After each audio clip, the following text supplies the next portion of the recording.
Welcome to the 2020 Interhouse debate.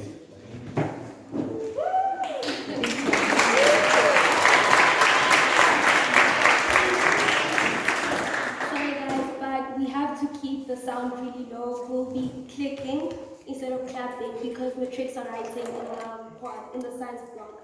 So no clapping, just clicking, and no booms, and unfortunately not, so just keep it low. And each speaker has 3 minutes to speak, and your time starts when Melinda lifts the green card. When you have 30 seconds left, you'll be notified with the orange card, and when your time is up, you will be notified with the red card, and then you have to stop speaking. Good luck to all of you guys, and may you guys enjoy.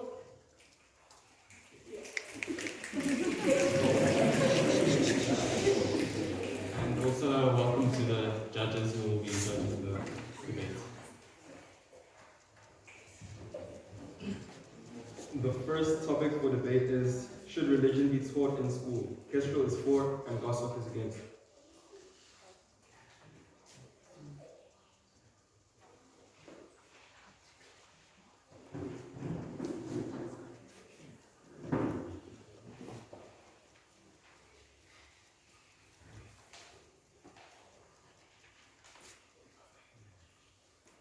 In Cape Town, 28-year-old Kevin Fortin the homosexual dancer was stabbed to death by a 14-year-old girl on the 13th of June.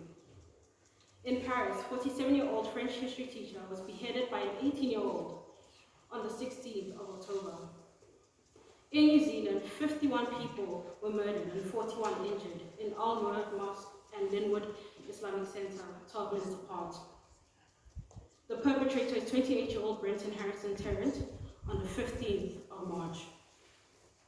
These heinous hate crimes were committed in the name of religion. These hate crimes are executed by terrorists who want to enforce the rules and principles of their religions on other people, forgetting that all people have a right to choose their own religion.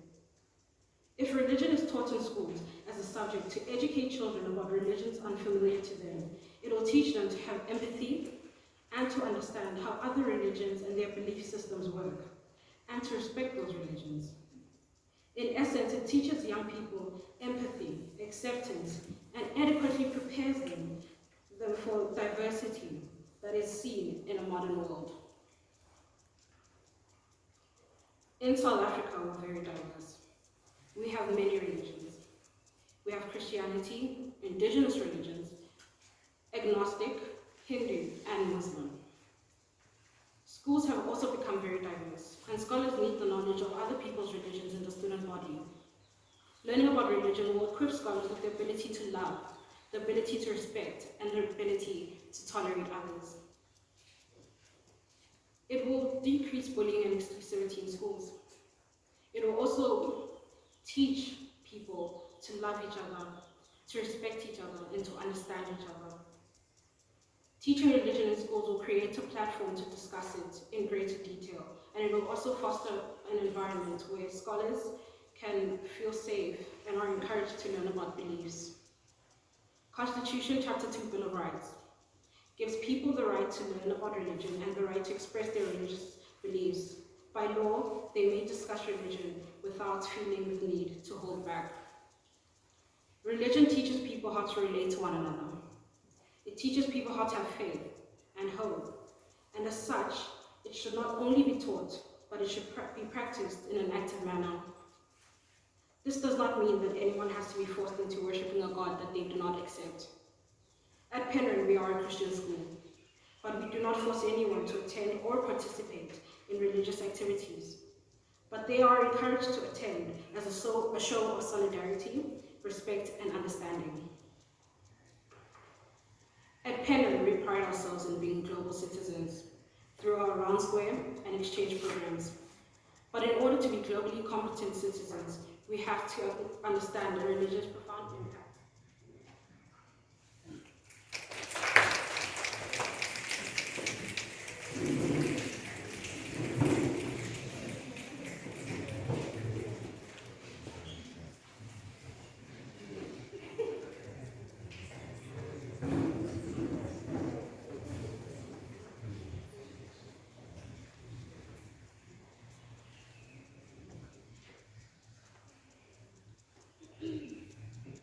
Should religion be taught in schools? No, I think not. The first question you must ask when looking at this is, what about the people who are of different or no faith? Is it worth alienating just one person so the rest of society can do what they want? If so, I would call that communism. If we bring a certain religion into education, then we are just bringing prejudice into the classroom. What are children of religion supposed to think of non-believers when one of their commandments is, "Thou shalt not worship false gods"? Non-believers will become outcasts in an environment where they are supposed to be learning. I will not deny that learning about religion is important in an educational sense, but studying it from a spiritual sense should be done in one's personal time. Why bring something that is not based on pure facts into the classroom? It should be removed if it is especially for one religion, as religion is a personal choice and schools are about educating our future generations and not trying to get them into a particular following or cult. Teaching a variety of religions could cause children to think negatively about their parents and why they believe in a certain religion when there are several different ones. For example, if these children are raised as Christians and then learn about a whole lot of new diverse religions, they may question their own beliefs and find an inner conflict about religion. Ethical values can be taught in other ways. Many non-religious households are successful in raising their children to be respectful and caring individuals who function well in society and who are accepting and tolerant of those from diverse backgrounds. Ethics are not synonymous with religion, so why should that be a reason for religions to be taught in schools? Religionandpolitics.org published an article stating that the United States is currently in the unenviable position of being near the bottom of the list of industrialized nations when it comes to the teachings of evolution in their public schools. As a consequence, at least half of the adults outright embrace creationism and reject evolution. The direction of reason that religious revival is still in the midst of is impairing the international standing. How can a scientifically illiterate nation compete in the global market? What does it mean for their future when half their country's population rejects facts and accepts fable? Even in the Wisconsin State Supreme Court, Bible devotionals was declared unconstitutional, as the Supreme Court justice stated. There is no such source and cause of strife, quarrel, fight, malignant opposition, persecution, and war, and all evil in the state as religion. Let it once enter our civil affairs, our government would soon be destroyed. Let it once enter our common schools, they would be destroyed. Religion is one's personal affair and should be taught in Sunday school and not in the classroom. Thank you.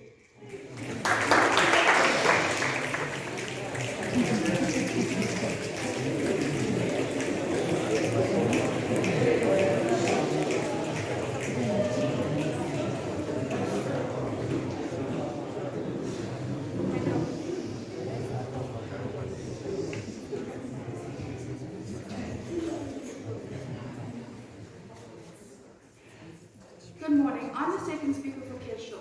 Why should religions be taught in schools? Religious education emphasizes respect of others, regardless of their race, religion, or social status. In teaching about beliefs and traditions of other people, the subject promotes discernment and enables pupils to combat prejudice.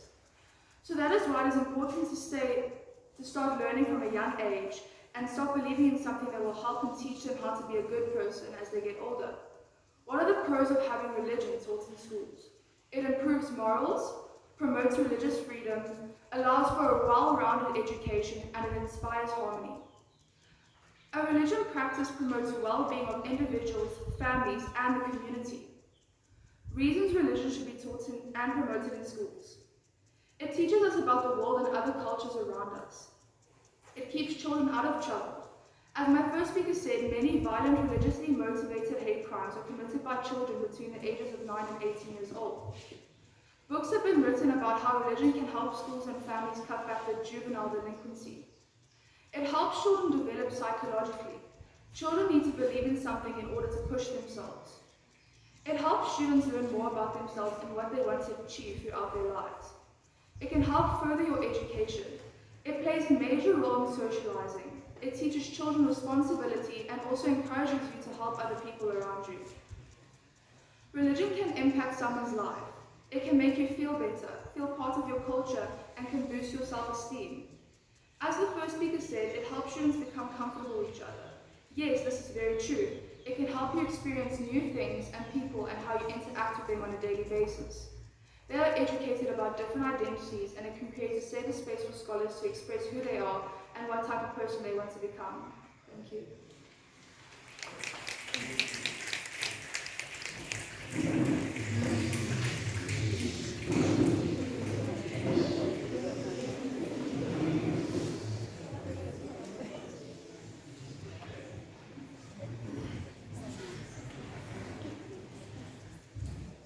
Greetings, one and all. I'm the second speaker for Goshawk, and I'm here to speak about religion being taught in schools. The result of the implication of religious studies in the educational system may be the reason of the separation and unity of the scholars. Due to having different beliefs on one another, this may result to specific groups being more superior than another. I mean, realistically speaking, there are over 4,000 religions. How is it possible for one school to teach them all? Every other student have their own beliefs. We cannot now force our schools to teach them all, to support everyone.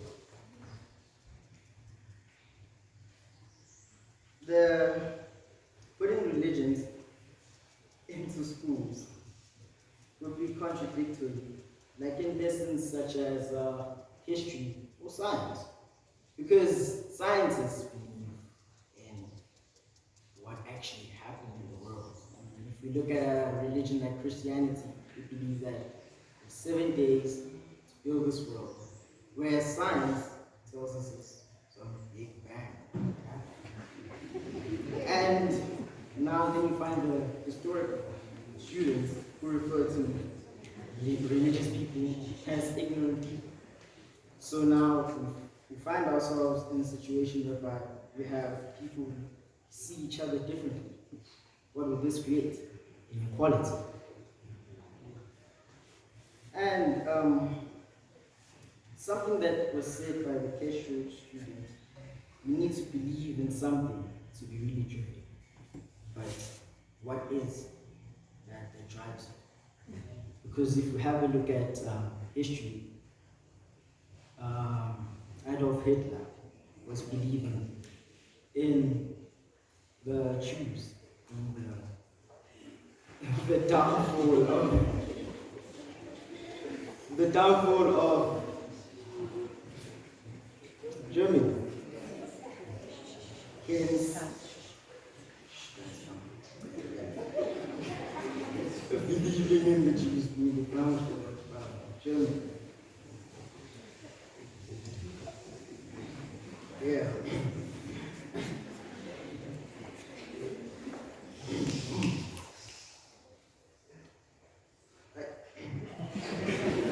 So,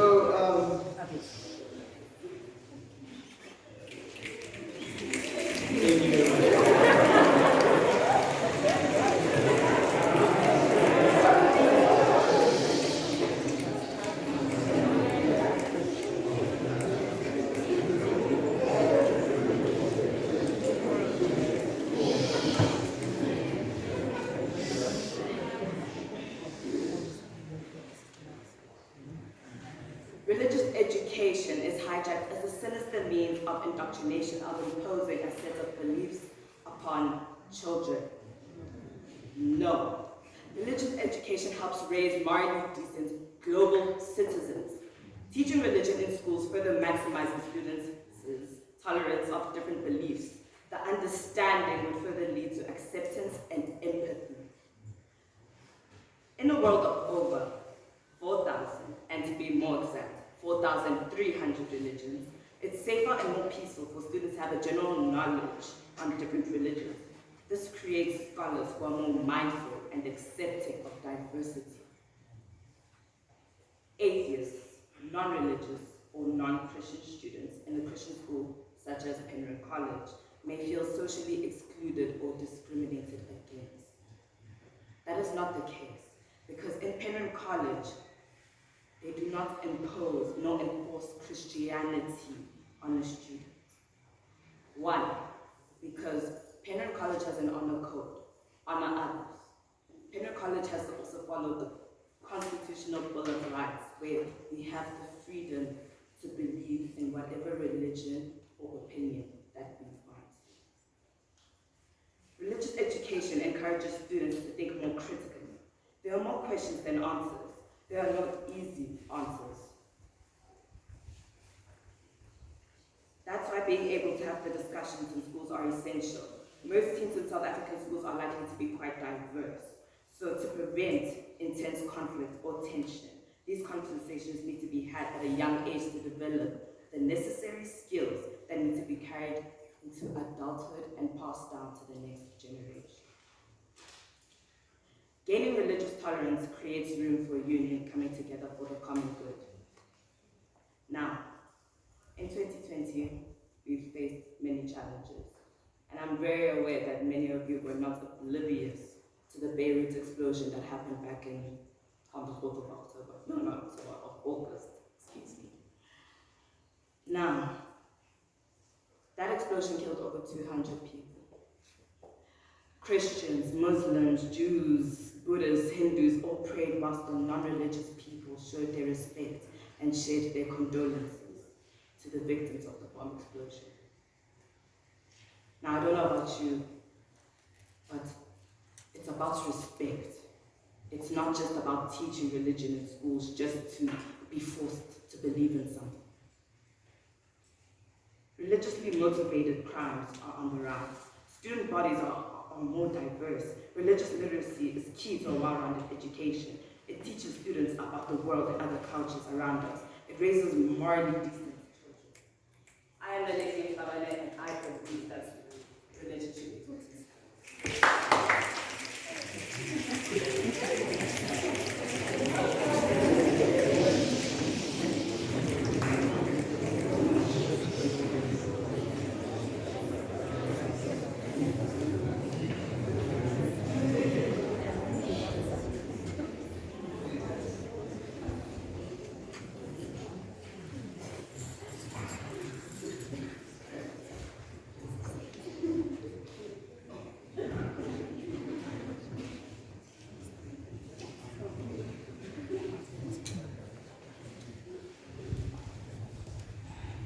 In response from my opponent's point that Penryn is one of the schools that accept it, Penryn has services such as chapel and other different religious services that are compulsory for people. If you're not in a chapel, you're in trouble. Why? What about the atheists? What about the Muslims? What about the Islams? What about that? Religion being taught in schools is depriving a learner of another religion the educational opportunities the school could give. Kind of the school saying, either you believe what we want you to believe, or you can pack your bags and find someone else to get an education. According to Phil Zuckerman, a professor of sociology and scholar studies at Peter College in California, around 500 to 750 million people worldwide are non-religious. And a study by Pew Research Center in 2012, global study shows that 16% of the world are religious. In South Africa itself, 16% are non-religious people. By implementing religion into schools, do you mean that the other 16% should just make a plan? Religion should be something one's parents or guardians instill in them, or something you choose to do. Religion is meant to be taught in churches, mosques, synagogues, Hindu temples, hofs, ministries, Bahu house of worship, and not in the school. It is not the school's responsibility to teach people morals and how to act. To illustrate on my second speaker's point on religion creating contradiction, I've sampled from two holy books, the Bible and the Quran. In the Bible, 1 John 4 verse 10, which says, "In this is love, not that we love God, but that he loved us and sent his Son to be the propitiation of our sins." While in the Surah chapter 2, 136 reads, "We believe Allah and the revelation given to us, and to Abraham, Isaac, Jacob, and the tribes, and that given to Moses, Jesus, and that given to the prophets from their God. We make no difference between one and another," which highlights the difference in how the two religions see Jesus. One is their saving grace, and one is just any other prophet. Religion being taught in schools creates a lack of diversity and culture in the school body. Multicultural diversity improves the character and leadership potential of people. If a school is to teach religion, does that mean there should be a school for Muslims, Hindus, Buddhists, Christians, and etc.? As the Constitution gives everyone rights to choose their own religion and practice it, if the decision to teach one religion is brought on, there's a high potential of violating one's human rights. The division of schools due to religion will to a more divided country. With the many other problems and issues dividing the country already, religion should not be added to this list. South Africa has many diverse people with different cultures, races, and religions. If it becomes that all the things that make us different are to be taught to the people who are the same, when will those who are different be taught about the things that make them the same?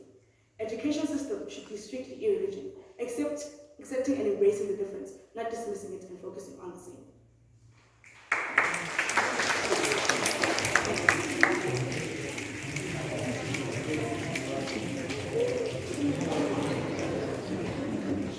Well done to everyone who debated now. The second topic up for debate is, should all countries have a social credit system in place? Harrier is for and Kite is against.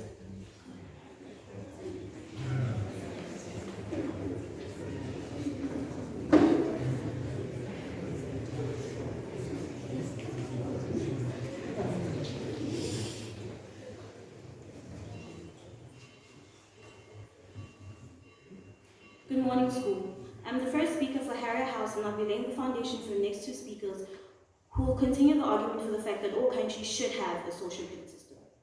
A social credit system is a set of databases and initiatives that monitor and assess the trustworthiness of individuals, companies, and government entities.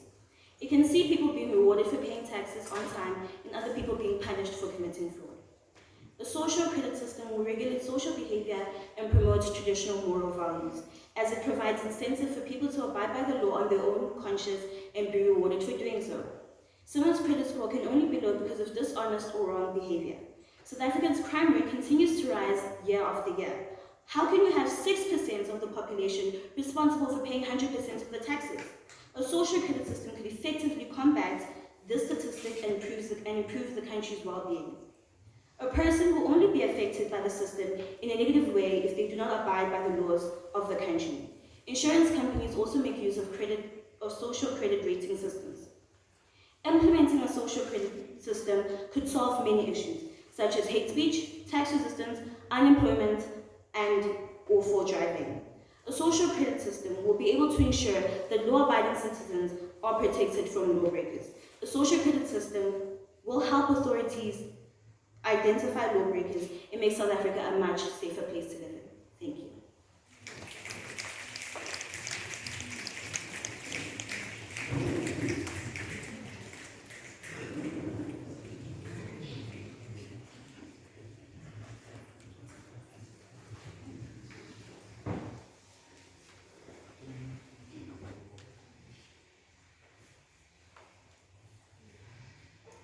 The only absolute truth one can ever know is that certainty is the enemy of everything good.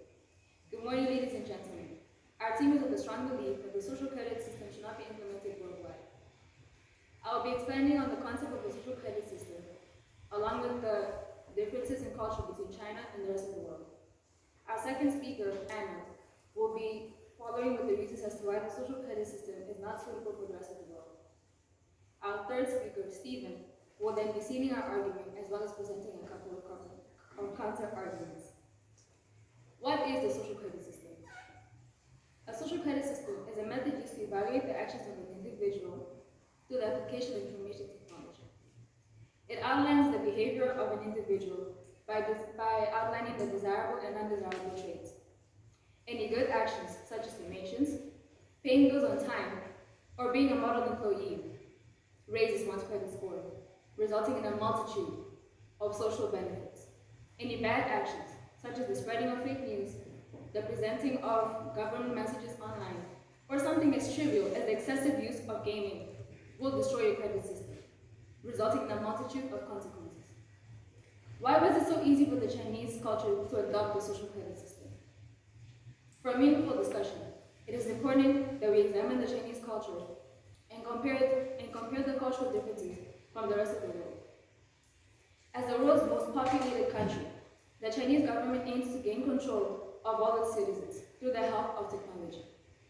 With communism being China's most longest-serving party, it is safe to assume that China has adopted a culture of unified identity with a lack of individualism that has been normalized through the fact that unity is China's biggest driving force. Social and political customs of much of the rest of the world align themselves with democracy. Democratic parties have been predominant, encouraging individualism and a right to contradict. The rest of the world, and certainly the youth, have adopted a postmodern view. Postmodernism is defined as the cultural, artistic, and intellectual state of thought without a central hierarchy that incorporates extreme complexities and ambiguities. The Chinese credit system depends on a strong central hierarchy and no ambiguities. We believe that if the Chinese central credit system were to be applied to a world of postmodern free thinkers, it could result in a revolt. And I will now explain further as to why the social credit system should not be enforced in all countries. And I bring me back to my opening statement. The only absolute truth one can have is that certainty is the enemy to anything good. Thank you.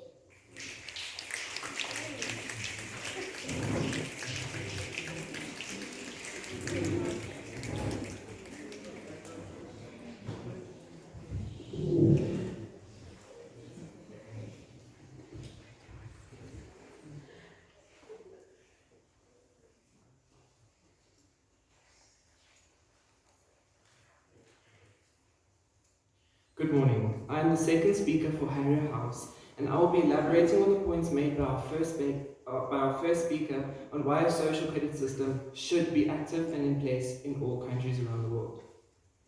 A social credit system promotes moral values as it provides strong incentives for people to abide by the law and to even go further and willingly do beneficial activities for them and the well-being of the country as a whole. A Chinese citizen said when interviewed that the system inspired and motivated him to do good deeds purely out of habit, and that him and his friends have all become better people, better drivers, better taxpayers, and they are all more healthy as a whole.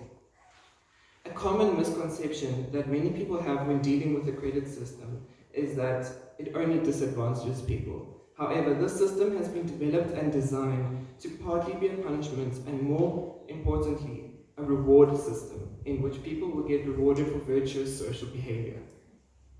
A social credit system seeks to create a society of people who perform respectable deeds and to improve the human behavior out of habits and not by the brutal force of the law and police. With regards to South Africa, a total of 6% pays for 100% of the taxes. A social credit system could combat this problem and many more, as it will ensure that more capable people will willingly be paying tax by means of social reward, which will provide the government with more money and allow the 6% of the population's taxes to be lowered. The government can then use this money to fund for more schools and create more jobs, which will lower the unemployment rate. This has been proven to be efficient in China, who has a social credit system in place, with a population of 1.4 billion people, which is 22 times greater than South Africa, and they only have an unemployment rate of 3.8%, as opposed to South Africa with a whopping 30.4%. A social credit system has been proven to efficiently better the driving and lower the total deaths due to driving in countries that have a driving credit system. In Australia, there is a driving credit system in place, and the death toll due to driving accidents last year was 3,798 people. And this figure has been dropping every year since 1970. In South Africa, the death toll due to driving accidents was 38,800 people, and 86% of these were human fault. Kite's attack on China is completely irrelevant, as the current debate is about a social credit system and not about China in entirety. A social credit system is adaptable to any country that wants to use it. It is a system that any country can use that can adapt to their circumstances and their beliefs. It is not only bound to China, it is an example but not a definition. Thank you.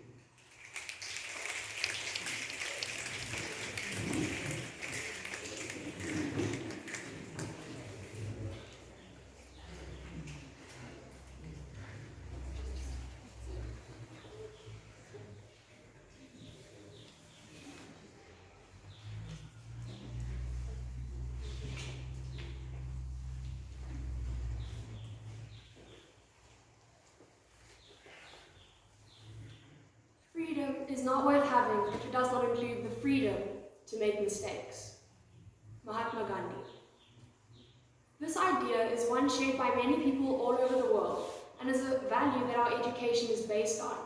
However, it is not shared by the social credit system's philosophy, which penalizes people for mistakes made. I'll now outline for you why the social credit system is simply not suited to the postmodern culture of the rest of the world. Shanti has already explained the differences between the Chinese and the other more modern worldviews of the rest of the world.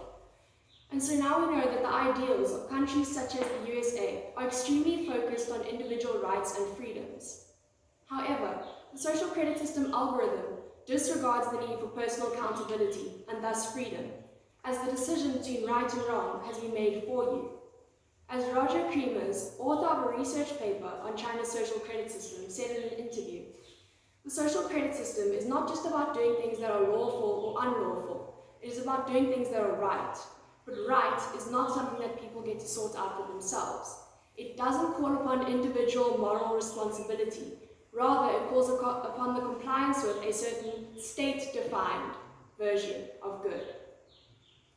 Secondly, the social credit system is suited to countries that use an authoritarian political system, or governments that enforce high levels of obedience, but would be problematic in the rest of the world, being predominantly democratic, because as well as lacking transparency, it also disrespects the divide between law and politics, meaning that whatever political leaders decide can become enforceable on society.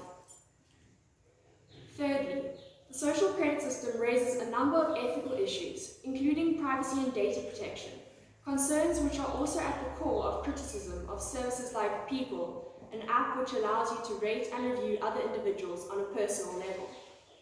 The regulation of the rating system, as suggested by the European University Institute, where there is need for regulation, the first focus should be on the provider of the rating system, which, left unregulated, leads you to question the credibility of both the data and the algorithm, which could have certain biases.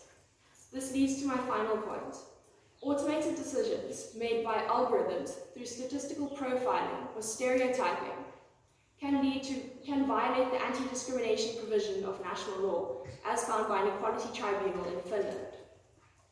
And so now you can see that the rest of the world, which values responsibility, individuality, democracy, and personal freedom, is just not suited for the paternalistic way of the social credit system, which favors a uniform society whose people live in fear of making mistakes. Thank you.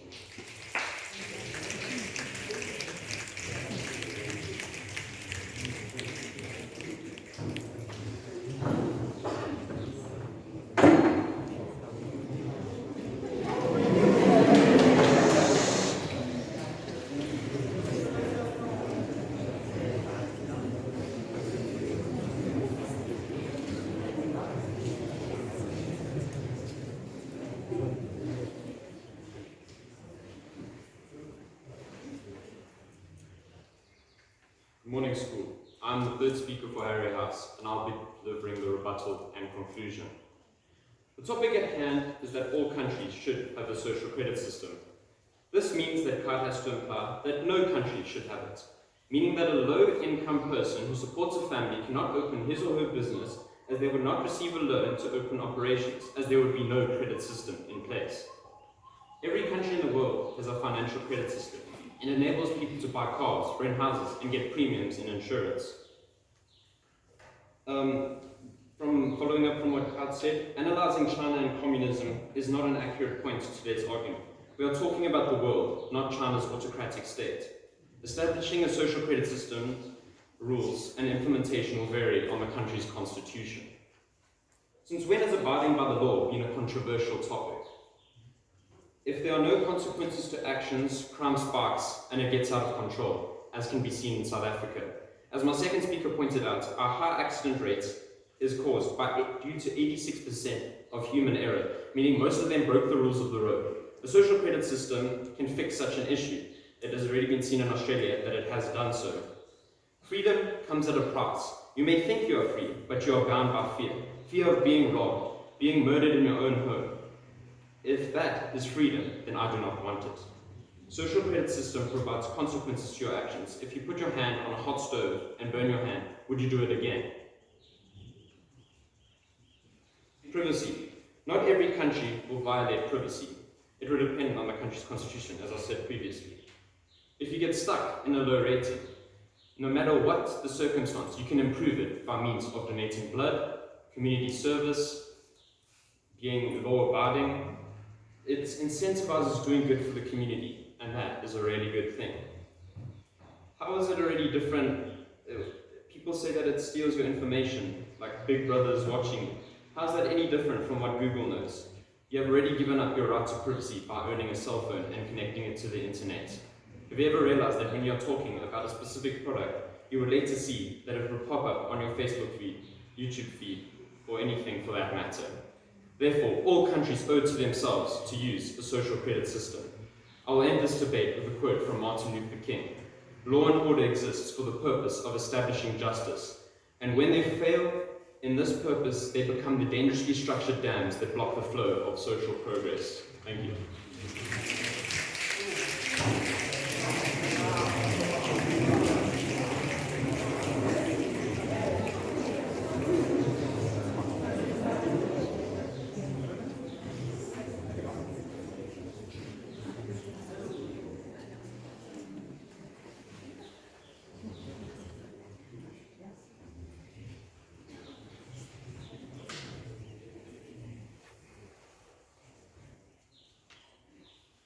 Good morning. I'm the third speaker for Kite. As we've already explained what the social credit system is and why it has been in place in China, and exploring current worldviews, we see that it is not possible to implement it to other countries globally. Imagine a world where you and your life is given a sense of purpose or importance based on your credit score. Now imagine you're a person who was given a low credit score. You are not able to get a good job that can support you and a family. You are told you are not allowed to travel. You are told where you have to live. What do you think about the credit system now? I would now like to address some of the points made by Harrier. The first speaker told us about the use of data and the personal data used to create the credit score. However, have you heard of the term invasion of privacy? A human basic right. And as the second speaker told and repeated, the same goes for him. The first speaker also told us that having an influence in the world will benefit the country. However, based on the research done by the university, the European University Institute, and the multi-regional survey they did, majority of the approval came from the upper class. What about the youth? What about the lower class, the people who maintain the country? What about them? The social credit system was designed to solve problems that Chinese individuals face. It was developed in the time where they were moving from a controlled market to an open market. In that case, is it really so that it will work in all countries and not just countries that were previously controlled states? How can you compare a country like China to a country like South Africa, where the population size differs, as you said, over 20 times? I'd like to end with saying, the current system in Western society could be seen as having the best of both worlds. We do implement the social credit system, but minimally. We use subjective evaluation, such as the Uber system. You go rate the driver. It's not based on a general term, an average of every driver in the company. I'd like to end off by saying, the European University Institute states that, and I quote, "No, China is not black mirror. Social credit systems are more complex and sinister than that. Given that China and elsewhere, the implied threat